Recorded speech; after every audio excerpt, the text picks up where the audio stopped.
2, 1.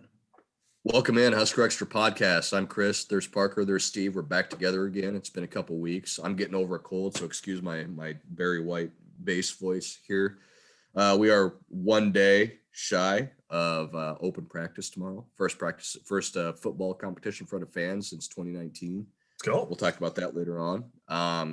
We'll talk some hoops. We'll talk the June 1st recruiting dead period ending and the floodgates opening. We're going to talk some volleyball. We're going to talk some baseball. But first, Steve Sipple, you have a question for Parker regarding football, regarding something he wrote. Yeah, I'm going to ask him this question. I don't know what the question is, so you're putting me on the spot. I just found it interesting. I don't know if you always do this. Maybe you always do it, and I just noticed it today. This is going to be amazing. A couple stories for the Journal Star, so it's possible. It's not really amazing at all. In fact, I can't even, and somebody might even have changed it in your story. You refer to the Huskers sometimes as the Corn Huskers. The Corn Huskers. That's what they're called, right? I don't know. Baz, help me with this. Do you ever refer to them as the Corn Huskers, Baz? Rarely. Maybe once or twice a year. Not often. I like it. I should probably do it more. I don't do it often. I think we should do it more. I just found it interesting that Parker, who's, a relative newbie compared to us, who, we were born. The young boy. He's a young boy compared to the grizzled old man. Yeah. Referred to it as the Corn Huskers. We're starting it off with a sort of niche conversation here, but that's fine. No, it's not a niche. People think about this stuff a lot. It's two-pronged. It's intentional, but it's two-pronged. One is, this is probably the lesser of the two influences, but my guy, Jim Polzine, who works for the paper up in Madison, Lee Enterprises, sister operation of the Wisconsin State Journal, on first reference, all of the time, he covered until right about now, Wisconsin hoops. Now he's moving into their columnist role. He's the new Steve Sipple in Madison. He always, on first reference, writes the University of Wisconsin men's basketball team.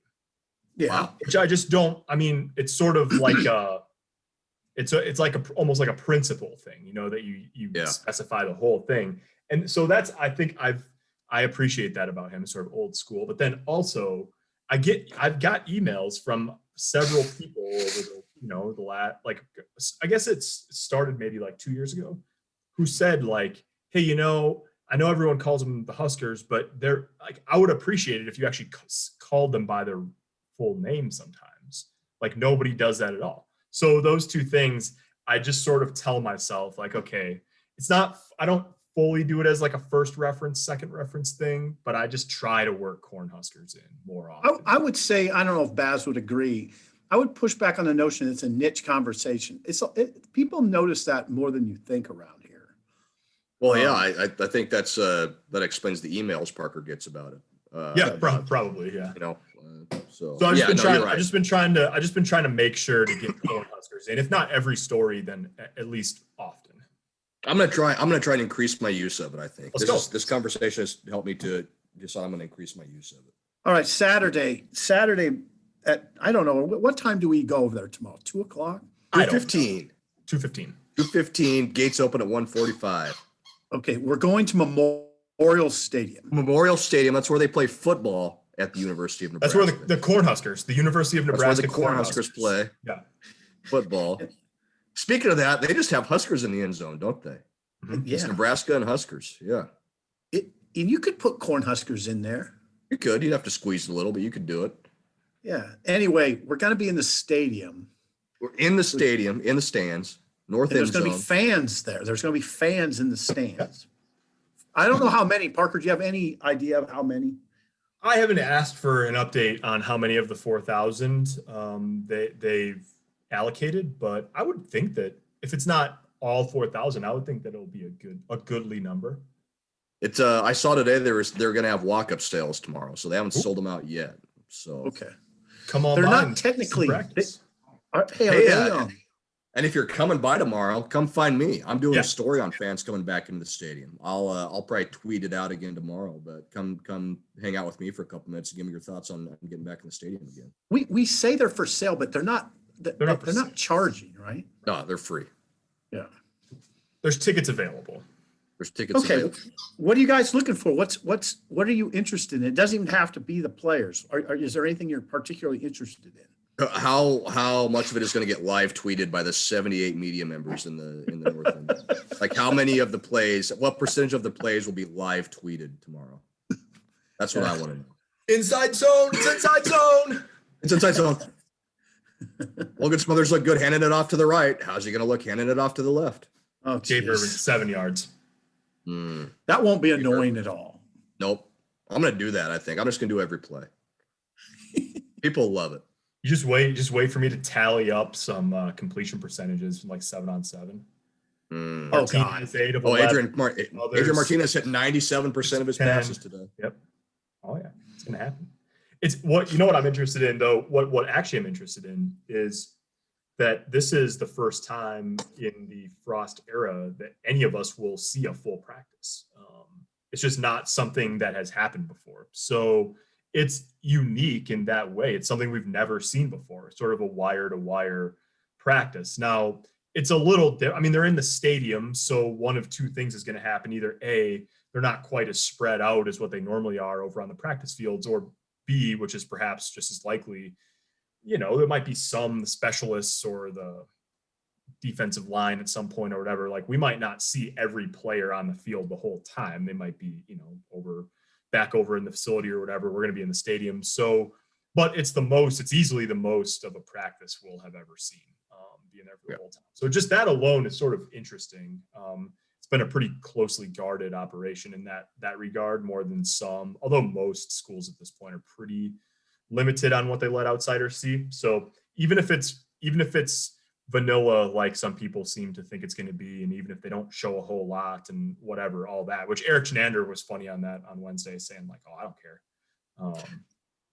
But regardless, we're zone blitzing the whole time, baby. Yeah, exactly. Here it is. Exactly. We're going to broadcast our signals. No, it won't be that, obviously, but it'll be interesting just because we haven't seen a practice before. And then there's a ton of guys that are you're sort of interested to see Logan Smothers on the field for 2.5 hours, Heinrich Harburg on the field for 2.5 hours, Gabe Irvin, Omar Manning, Samari Toure and Oliver Martin, Javen Wright, like the list just goes on and on about guys who we just haven't really seen do much football stuff in particular, at this school at least, and they're going to be out there working. So yeah, there's a lot to keep tabs on, and a lot I'm interested to see.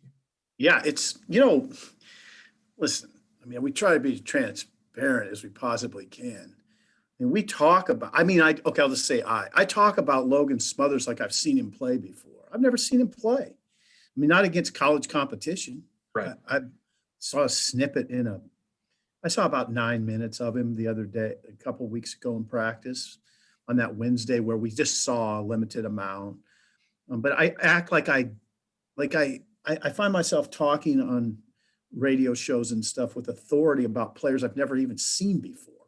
I mean, I wouldn't know Gabe Irvin if he walked in my office right now. Well, you probably would. You'd figure it out quickly, I think. Yeah. Well, I'd ask him, who the hell are you? What's your Who name? are you? I'm Gabe Irvin. But okay. But you see what I'm saying? Yeah. So what I'm talking about is value. I mean, there's a lot of value tomorrow to get your eyes on guys like Omar Manning, who we've never seen in this setting, we didn't see him last week. So, or whenever that was, we went over there. So it's really valuable. I will say that. Yeah. And then I think there's also, you sort of like, you start to link it together a little bit too, right? Like it's hard to, I'm going to write observations, what I saw, what I thought, all that sort of stuff out of practice, but it always comes with the caveat of like, it's one practice in the middle of April. But this spring, the way it's trending is that we're going to see 30 minutes of a practice last week, and then a full practice today, and then a full spring game, 2 weeks from tomorrow. And that will be a bigger window into spring ball than what we've ever had before. So that, not like we're going to be able to accurately tell you, who all's starting on August 28th against Illinois, just because we saw one practice and then the spring game. But it is like, you just get a little bit more of that insight into what coaches are talking about when they say they've seen improvement from the wide receiver group, or when they think some young guys might be ready to try to jump into the rotation on the defensive line. These sorts of things that, we don't have a lot of avenues to take what the coaches say, except for just to take them at face value most of the time, because we don't see very much of what goes on a day-to-day basis. And so at least from that regard, even if you don't learn anything 100% categorical, it's really interesting insight. Baz? Gus is very excited about spring practice. I don't know if you can hear that squeaking in the background, but that's Gus. I thought that was their cold kicking up the first time. I was like, whoa. Yeah, that was my breathing issue. That was my sinus issues. No, it's I'm the same as you guys. Like it's the easy answer, but it's the obvious answer, right? Like it's seeing all the guys we haven't seen before. It's seeing Logan Smothers and Gabe Ervin and Omar Manning and all those guys. We know a lot of what we're going to get on defense, probably with the secondary, with the guys on the defensive line and things like that. But you want to, it's like anything else, right? You want to see the shiny new toys. And so, yeah, for me, it's just what's that going to look like? Will the receivers look that much quote unquote better, even though they're going against their own teammates? What does Adrian look like? All those sorts of things. Yeah. So I know that's the easiest, obvious answer, but I think that's the right answer in this case. Those are the things that people are interested in. Yeah. I don't think you want to go over there in our role and make it more difficult than it is. Yeah. You're going to see a practice, and there's players like we had mentioned Samari Toure, but he's a big piece of this puzzle that we've never really seen. So naturally, you're going to lock in on him. So yeah, I mean, it'll be, I don't know. Like I guess the word I keep using, and I'll continue to use, is valuable. I think it's extremely valuable. And I appreciate it. I wish we could do it more, but you take what you can get, and that'll be it. So we'll just go over there for a couple hours. There's no interview. It's not like we're going to be interviewing anybody. It'll just be our takeaways, and then we'll kind of go from there. Yeah, there's some things like I don't want to totally minimize it either. I mean, there's some things that like you just don't know. You don't know what you're going to see, but definitely there's things that would impress or concern or whatever. I mean, like be very interesting if you go over there tomorrow and Thomas Fidoni's all over the place and catches a bunch of balls and, puts a guy on the ground blocking and all that. And simultaneously it'd be interesting if it's the opposite and he looks like he's, swimming or lost a little bit or, trying to figure it out and all that. And then if he just sort of is around, you just take that for what it is. So there's all sorts of interesting, and then I tend to be curious sort of just globally about what it looks like in general, wire to wire, right? I mean, how do they structure practice? I mean, we heard at the beginning of spring that they start with special teams now and go forward from there. And so there's that sort of like wider picture too of, we've seen 30 minutes of practice, but it'd be kind of interesting just to watch Scott through a full practice, does he bounce around a lot? That's a good idea. Like all that sort of stuff like that. That sort of is a little more zoomed out off of just the personnel stuff too. What if we find out that Frosty is just like screaming at guys for like 2 straight hours? Like he's grabbing guys by the face mask and like ripping them around and stuff. That'd be kind of hilarious. Yeah. Well, the one thing I've learned covering this program, and you guys know as kind of veterans, you never quite know what you're going to get. No. I mean, you just never know. When there's that many people involved, there can be a fair amount of drama. I mean, like going over to a practice and then the coach walks up afterwards and says, yeah, well, Harrison Beck isn't here and we don't know where he is. Which I'll never forget. Excuse me? Yeah. The Excuse question me, Bill? was, so he's missing? like missing? He's missing. He's a missing person is what you're we saying. don't know where he is. So yeah, it's all about what I'm saying. You never quite know. So you got to be sort of mentally prepared for about anything. Right. But man, hey, go back to Adrian. What have we heard? Faster, better arm, healthy, trimmer, leaner. Looks like a 4.4 guy. Yeah. So let's see what that looks like. Just that. Don't overthink. What if he looks like a dude tomorrow? You don't want to take too much out of it, but You can be like Somebody Garrett Nelson driving the hype train through the brick wall.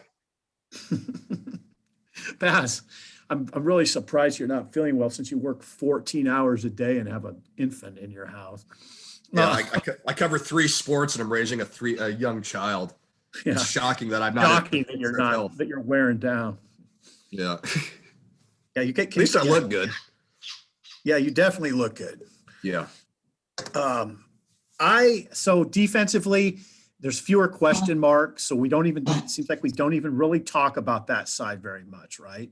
There's been very little talk about the defense. There's been like a surprising lack of talk about the defense, it feels right. I mean, there's a position battle at one of the corners that's interesting. And that's something to watch tomorrow. Hey, now I don't know about you guys. My take so far is that it sounds like Quentin Newsome has the inside track to that starting job. That's what it sounds like to me. Like Parker, you sent me that quote yesterday from Eric Chenander. Yeah. I thought Chenander really made it sound like Newsome is the guy to beat. Yeah. Am I putting words in his mouth too much? Maybe a little. I mean, I asked him about Newsome, but then also the cornerback job. So that could be why he sort of started with Newsome in that regard. But he's got the most experience. He's been involved. He's 3 seasons involved, I think. So to me, like, I think he's got this will be his 3rd season. It's interesting because when Braxton Clark is healthy, he's really formidable because he's 6'4" and 210 pounds. He's just a huge kid. And he started that game against Purdue in 2019. He started over Newsome, I think, in that game. Newsome was a true freshman. Braxton Clark's a year older. So that's part of it. Newsome's had a lot of time to work since then. And then Nadab Joseph, they love his physical skill set. Eric Chenander, in talking about Nadab Joseph the other day, said, potential is a really scary word, but that he's got all the potential in the world. His coach, when he committed, called him a freak athlete, and there's nothing to suggest otherwise. I mean, he's a 4.4 type guy, 40-inch vertical, all that. So, he's a sort of wild card, I guess you would say, in that conversation, just because he hasn't been in the program nearly as long as Newsome and Braxton Clark. But if you were to tell me that on August 5th, Travis Fisher still had a decision to make between Quentin Newsome and Braxton Clark, I would buy that. I mean, I think they're both players that the staff trusts, but one of them is going to win the job and one of them's not, and it could be Joseph or even Taman Lynham, but I would think that Taman Lynham. Yeah, Taman Lynham. I think Chenander did not mention that name the other day, but that's one definitely that is in that. He's in the picture and they like him. He's just younger. He's younger than those other guys. And they like Marquise Buford too, who's actually, Buford's been in the program the least amount of time of all of them, but he's as old as Taman Lynham because he did the postgraduate year in Connecticut. So he's sort of got the year of experience, but he's hurt. He had some sort of procedure. We don't know exactly what, but he's one of the guys that Frost listed as being out for the spring. So he kind of, I don't want to sit here on April 16th and say the guy's destined for a redshirt year or anything like that. But he's the newest one to campus. He's not practicing this spring. So that he's just as at the very beginning of his career. So yeah, if it was Newsome and Clark for that spot, I think that wouldn't surprise me. And those are 2 guys who are fun to watch play. They're both long players. They can run. And so that's another one to keep an eye on tomorrow. On defense, I don't know is there anybody else besides someone like Chris Kolarovich that you would lock in on just to see where he's at in what he looks like compared to the other guys at inside linebacker? He's one. And then Javen Wright, I think, is going to be really interesting, especially because Chenander talked on Wednesday about JoJo Doman being a little bit beat up this spring. And they're just being careful with him because they know what kind of player he is and all that. So he said they were hoping to have Doman full go for the last 2 weeks here of spring ball. But if JoJo's limited in any way tomorrow, I think, I saw that Wednesday when we were there last week, there was a number 1 defensive back 7 out there that had Javen Wright with Luke Reimer and Nick Henrich and Garrett Nelson, and then the starting secondary behind him, just in a walkthrough. So to see him play that will spot or the nickel, that would be, I'm very interested in that, because he's a guy who he's 6'4" and 210 or 215 pounds. I mean, he's getting to the point where if those are legit measurements, I mean, you're talking about near the size of a prototypical outside linebacker in a 3-4 at that point. Yeah, he's definitely captured the imagination of the media. As far as the special teams goes, that kicker from Louisiana now we don't know, he has been hurt. Yeah. The Connor Culp, the Big Ten kicker of the year. Yeah. Sorry. I forgot his name too the other day, Sip, I think live on the radio. They're like, what about the kicking situation? I was like, they got that guy that was really good last year. The kicker, just say the kicker from Louisiana. The kicker from Louisiana, the Cajun kicker. He's from Arizona, but he went to college in Louisiana. Yeah, well, so he resided in Louisiana. And he picked up that accent, it seems like, by the way. And then we'll get a look at Daniel Cherney. Yeah. The Aussie punter. And God, haven't we been waiting for that? Haven't we all? We joke, but yeah. He's pretty old. Is he 24 or 25 years 37 years old. I don't think he's that old. Parker, I think he's in his mid-20s. He's in his mid-20s? Yeah, check his birth date out. It's public. Do you like age faster if you're from the Southern Hemisphere? I don't know. Clock turns the other way or whatever? Yeah, we got. I don't think he's 25 years old. Maybe he is. Could he be 23? You would have definitely taught me something if that's the case. Birthday. I'm looking to see if it's on his bio on Huskers.com. DOB. His DOB is not on there. Oh. They purposely kept it off. They did. They know how old he is. They don't want us to know. They don't want us to know. That's a sure sign that he's old. That's a sure sign he's old. It's interesting. We're falsifying a birth certificate right now. He's the first Australian native to play for Nebraska since 1994. And I thought, when I saw 1994, I was like, no way, because that would make him. My brother was born in 1994. I think he's 26 at this point. So that was just the last time an Australian played. All right, so that covers Saturday. There's a lot now, Parker and Baz. There's going to be a lot going on in Nebraska football recruiting upcoming. A lot. Well, not just football recruiting, basketball recruiting Hoops too. Yeah. Is that right, baseball, Baz? volleyball. Well, yeah. The recruiting period to the dead period ends June 1st. You can start having visitors back on campus, and okay. If you don't think it's just going to be the football team, I mean, it's every sport. I hear you. I'm with you. Football gets covered a little bit more. Well, I mean, basketball, I guess, does too. Football, you'll have a minimum of 10 visitors in the first couple weeks of June, Parker? Yeah, they've got 10 already set up for June. One of them's middle of the month and one of them's later in June. But yeah, I mean, and that's not just like that's when the official visits will kick up, but it's really picking up already. I mean, Ernest Hausman, who's already committed, the linebacker from Columbus, said he was going to be at the open practice tomorrow. Be interested to see if there's any other recruits there. It's pretty short notice for anybody from like a long way away to show up, but they're definitely expecting similarly a bunch of guys in town for the spring game on May 1st. Now they can't be on the sideline. They can't talk to the coaches or see the facilities or anything, but they can be, as long as you can buy a ticket, they can be at the game just like anyone else. So I'm guessing there'll be a little bit of a coordinated effort from, like, for example, Ernest Hausman and other guys who, Ernest Hausman will probably spearhead it. And then like Ben Bramer from Pierce, who's committed for the 2023 class, like those guys will probably try to find some of the other recruits and, show them around campus or whatever. But yeah, then it really starts in earnest in June. Nebraska's got 8 guys already who have said they're taking official visits that first weekend of June. And then, like you said, Sipple, 2 more already set up for later in the month. And I mean, that number's gone up each of the past couple of days as guys tweet out graphics and stuff. So I just talked, like, literally right before we were on the podcast with Justin Williams, who's a running back from Georgia. Oh, he did. Yeah. The 4-star. Yeah. 4-star running back from Georgia.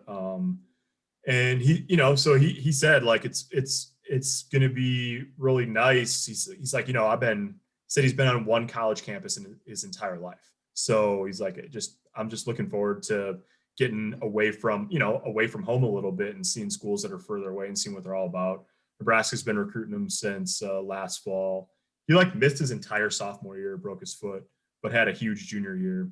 And so he's been recruited by Ryan Held and Scott Frost and Barrett Ruud primarily. And so it's just going to be a lot of that over the next few weeks, guys lining up visits. They've got 10 already. I wouldn't be surprised if it's, 20, 25, over the course of the month of June before it's all said and done. So yeah, that guy's name is Justin Williams. Justin Williams. Yeah. Yeah. There was some immediate confusion in my mind on Justin Williams, Baz, because he's from Dallas, Georgia. So I thought, I initially read it and I thought, okay, here's a 4-star running back from Dallas. And then this is how long I've been around. I was reading Parker's story and he named the high school. And I'm like, that's not a high school in Dallas. I've been covering this beat so long that I can recognize when there's a high school name that's no way that's in Dallas. I've never heard of it. I've surely heard of most of the powerful Dallas high schools. Dallas, Georgia. It's time to get out, probably. Dallas, Georgia. Dallas, Georgia. What's the name of the high school, Sip? It starts with a P, Pembroke Oak or something like that. What is it, Parker? Not Pembroke. It's East Paulding. Yeah, something like that. East Paulding. Not in Dallas. Not in Dallas. Also in Dallas, not in Texas. So Fred's got 2 scholarships in his back pocket, right? Correct. As of today, he has 2 scholarships. And we say, as of today, it's changed. And Fred said it yesterday when he met with the media. He said, we're always looking to improve our roster and we'll do anything we can to do that. And whether if that means they're going to fill every scholarship, maybe. If it means they're going to hold a couple back and have a couple in their back pocket for 2022, that's what it'll be. But these guys never stop looking, man. And it's a 2 right now. That number could change, potentially going lower or higher, depending on what happens over the next few weeks. It's kind of all up in the air. They signed their recruiting class just recently. CJ Wilcher, Oleg Koyanitz signed during the early signing period, or during the spring signing period here. That runs through August 1st this year, so there's a little more time for guys to decide and figure out where they want to go. So yeah, don't think Nebraska's done by any means. If they find a piece that they like, and whether that's a guard, whether that's a wing, whatever that may be, they're always looking, and recruiting never stops for basketball. So it's quiet right now. That doesn't mean it's going to stay quiet by any means. Fred sort of raised eyebrows yesterday on your Zoom when he said he's standing pat at point guard with, I guess, Delano Banton and Trey McGowan's, and you'd say Kobe Webster, and maybe even a little Wilhelm Breidenbach, the incoming freshman. Were you surprised by that, Baz? Not really, because I think it's more, this is how Fred wants to play. It's more positionless basketball. It can be Trey McGowan's bringing it up. It can be Delano bringing it up. We saw Trey McGowan's. I thought he really got better at the end of the year last year, playing on the ball. We'll see what Wilhelm Breidenbach brings to the table as a 6'9" freshman. How much will he actually handle the ball? Who knows? But if he can do it, he'll get a shot. I think this staff feels like Delano Banton was really hurt by the shutdown, the COVID-19 shutdown, and kind of took a step back because they really like where he was at early in the year. So I feel like they can get him back up to speed a little bit and get him playing at a little bit higher level. So I think they feel good enough at that position. Do they have a guy that's like going to go play in the NBA? Not necessarily, but they've got guys that can do what they need them to do and can run the offense, can be that guy on defense that's guarding the other team's lead guard.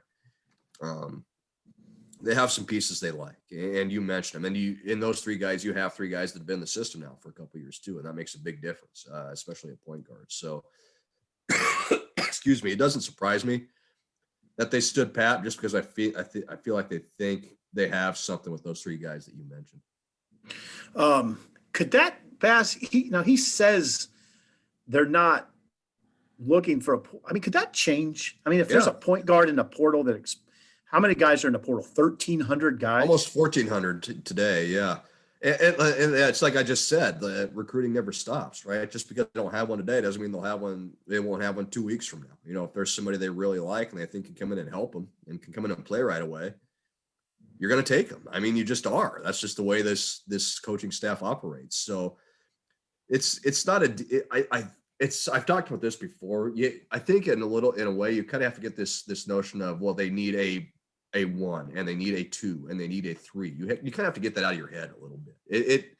That stuff doesn't matter as much to Fred. Would it be nice to have a guy, you know, like a Jamal Murray or who's with the Nuggets now or somebody like that? Well, of course it would, but that doesn't mean they're going to say, well, we have no chance if we don't have that guy. Right. They've got guys that they like. And if they feel good about those guys over the next few weeks, great. If somebody pops up in the portal that Fred or Matt Abdelmassih thinks can challenge those guys or play above those guys and run the offense, then they'll go look at him and try and bring him in. So yeah, it never stops. Like I said, just because they don't have somebody now doesn't mean they won't go find somebody a week or 2 weeks from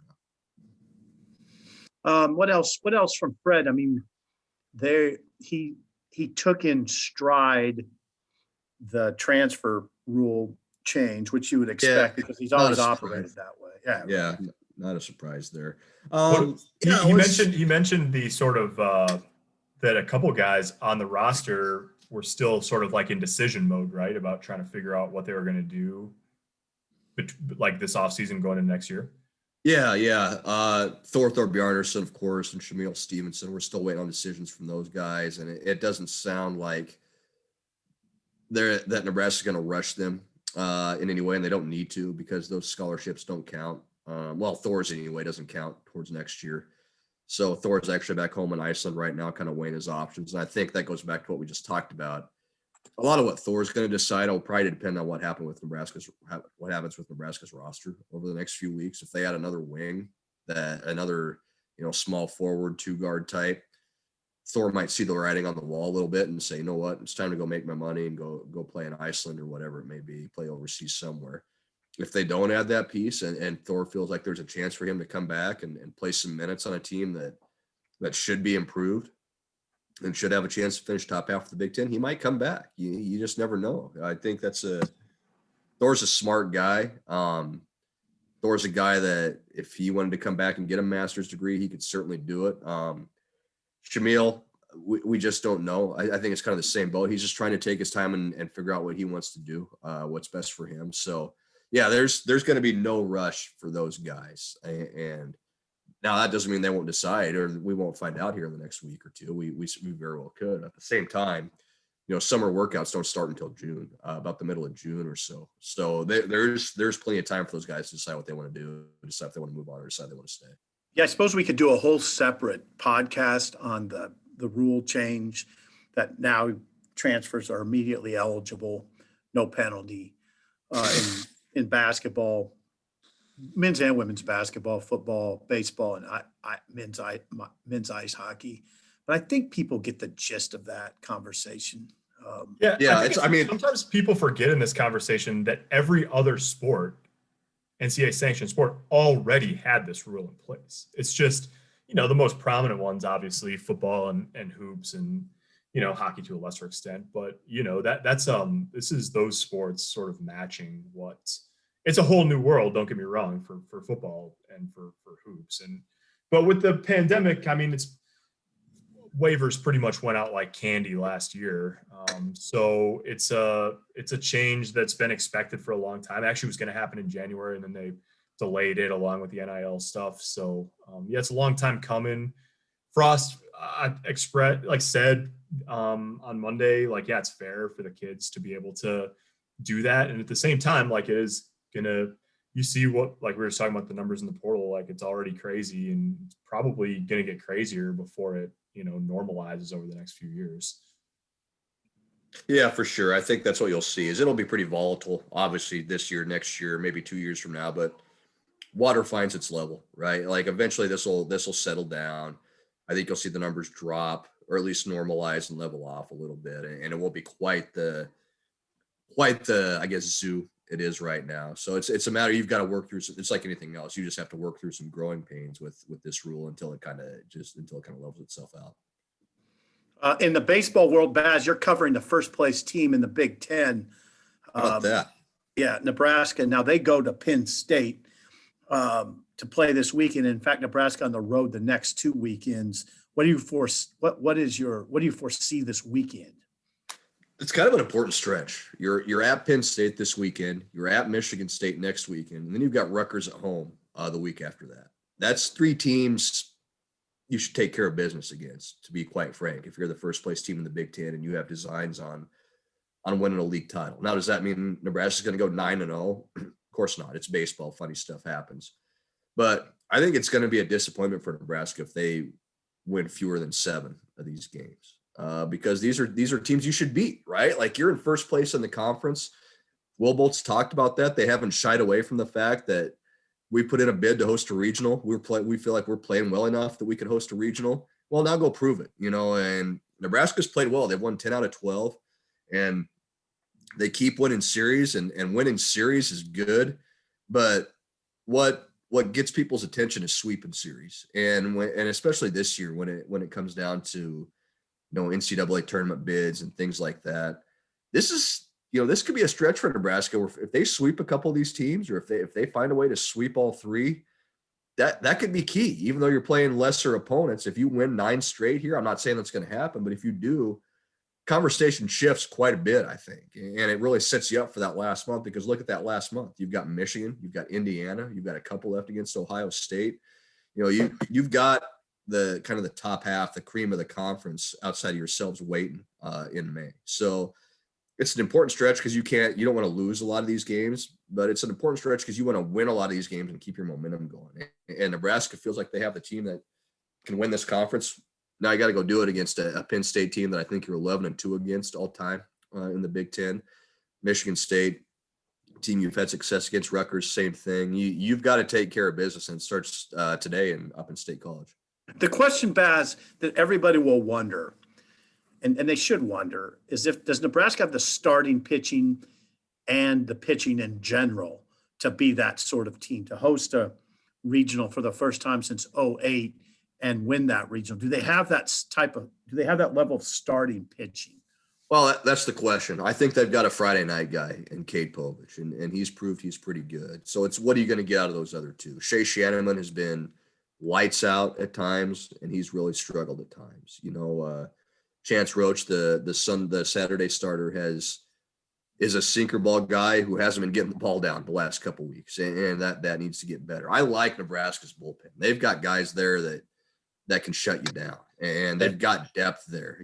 Their closer throws 98 and by the way, is an all-conference shortstop too. Like they've got a guy that can lock down a game for you. And they've got guys that can eat innings, whether that's a Jake Buns or a Cody Frank or some of those other guys, a Max Schreiber. They've got some guys there that they can use. So I feel more confident about Nebraska's bullpen than I do about their starting pitching, but I don't know if the starting pitching is far off. If it gets a little better outside of Povich, if Chance Roach and Shea Shannon kind of take that next step and be more consistent, then yeah, Nebraska's going to be right there. And then of course that's what you need, when you get to tournament time.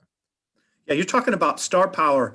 You referred to the guy who throws 98 out of the pen. That's Spencer Schwellenbach, who's also a great shortstop. That's star power. He would have played. Yeah, he would have played in the Van Horn era, right? Yeah, and it's funny. Will Bolt flat out said, enjoy him this year because he's not coming back next year. Like he's going to go pro. He's going to get drafted. He's probably going to get drafted pretty highly because he's a special talent. He is. He's one of those guys that makes it look really easy. You kind of take for granted, what he does in the field at shortstop, playing a really hard position and making it look easy. And that's how you tell this. That's the sign of somebody that's great, right? They make the hard stuff look easy. And Spencer does that. And it's hard to come in, take the mound after you've been playing shortstop all game and come in there and just start pumping gas 98, 99 miles an hour in a high leverage situation when your team needs you to shut another team down. So yeah, he's a special guy. Yeah, he's as good a player all around as Nebraska's had in a lot of years. And that's the other part of this, right? You've got to have guys like that. If you want to make a run in a regional, if you want to host a regional, you've got to have that guy that when you take the field, you've got the best guy whether it's on defense, whether it's at the plate, whatever it may be, you've got to know you have the best guy. And more times than not, Nebraska's going to have the best guy out there because Spencer Schwellenbach's special. I mean, he's just a special player. Yeah. How about that, Bass? How Think about about that? it. In state college, what would it be 45 degrees up there and he's throwing 98? I'm sure. How pleasant would that be at the plate? And on the hands, 98 and an aluminum bat, cold and rainy. There you go. That would be wonderful. I just like stand up there just like with the bat on my shoulder and not move. Just take my I three think the pitches. and go sit strategy back would down. be to swing it every pitch, no matter what, and get out. Yeah, as quickly. Get me back in the dugout as quickly as possible. I don't care where the ball is. I'm swinging at it. I'm swinging the exact same spot every time. My luck, though, I'd make contact. I'd have to run. Like, Are they playing Penn State, Sipler, or are they playing the Croatian national team? Yeah, don't get me started on that. I don't want to hurt anybody's recruiting, but they're well, they got to get just that vaunted Penn State doesn't really baseball have any. recruiting machine. Yeah. All right, volleyball really quick, beat Texas State easily as expected. Now we'll play it has a tougher opponent in Baylor on Sunday at 1:30 on ESPNU. I hope I have that time right. You do. Yep. Okay. Yeah. So that match will be a little tougher. Brent Wagner's our beat writer. He referred, it was interesting. He kind of made passing reference to an injury that Lauren Stivrins has been battling, which is, I guess, something to watch. John Cook rested her in the third game yesterday. That would be something to watch because Baylor does have an All-American hitter. And I'm sure John had that on his mind when he took Stivrins out of the match early. Well, Or and Lauren excuse me, Stivrins in the third set. Yeah. And Lauren Stivrins is one of the best players in the country. Forget the matchups. Like we just talked with Spencer Schwellenbach, like you've got the best player on the field. Well, what do you have in Lauren Stivrins? You might have the best player on the court most nights. So there's the matchup things, sure, how you're going to match up with your opponent, but you're also taking one of the best players on the country off the court too. So if you're Nebraska, you need her healthy. You need her as fresh as she can be. And obviously it's the NCAA tournament and you find a way to play through a lot of those things and get through a lot of those things when you're trying to win a national title, especially Lauren Stivrins, who this might be the last go around for her and her last shot. So you get it. And you just hope for her sake, for Nebraska's sake, that she's able to kind of battle through it and stay healthy enough to be able to contribute at a high level over this next week or so. Can I read you another interesting couple sentences from Brent's story just after the Stivrins injury, which I was going to bring up? This is Brent writing with a quote from John Cook. The first 3 rounds are being played in the massive convention center where 4 mini arenas were set up. There were a few times during Nebraska's match when the ball hit the ceiling and debris had to be cleaned up. Let's clarify that though. That happens in volleyball. I mean, the ball will hit the scoreboard at Devaney. Sometimes it's still in play. It's not all that abnormal. Then do they clean up debris on the floor? I've seen it. I covered volleyball. It happens. I mean, it's not. I covered volleyball 30 years ago. A lot of people are making a big deal, the horrifying experience at the health center up there. But Cook, what you did, backs Parker, you you up got exactly, Sipple. Cook goes right to the heart of what you said. Exactly. It's not that out of place when he says, quote, just some little things that you wouldn't see in a real arena. A Creighton, Omaha, Lincoln. Well, I mean, I've seen it. So I'll take your word over John Cook's. That's probably good. Yeah, I get it. Everybody's got their little issues now, and if you don't voice Parker got Dad going. Parker just had to flip the switch, didn't he? Your insolent son, is getting you fired up. I know everybody's got some issue. They got a voice, and if you don't, I got some issues. I got a voice with you people. I got a lot of problems. Baylor at 1:30. Baylor at 1:30. There you go. That's it. I think we covered. We covered a lot of ground. Yeah, that was a meaty podcast. And next week, Baz, I got it. I got something for you. Give it to me. Robitussin. Robitussin. Oh yeah, I went and bought some Tussin today. I'm gonna get on that as soon as I get off the podcast. If you drop something on your foot in a garage, I think Robitussin's the answer. I mean, I'm about to hammer some Robitussin and turn on Nebraska Penn State baseball. you'll on a feel Friday way afternoon. better. You'll feel way better. It's gonna be like an acid trip. I feel like watching Just BT take the live. daytime. Watching Take the BT daytime. live, hopped up on some Robitussin. I've been From in a Medlar bad way Park. and just did that daytime, nighttime combo and got through incredible problems. Oh yeah, incredible. What's the word I'm looking for? Adversity. You were able to Yeah, overcome it with the help yeah. of a little Robitussin. Yeah. I got the flu a No, couple years ago, and one of the enduring memories I have from it is having like a huge fever and laying on the couch in my apartment. And it was like late February or early March 2019, I guess it would have been. And there was a Nebraska hoops game on, and it was like a fever dream watching it.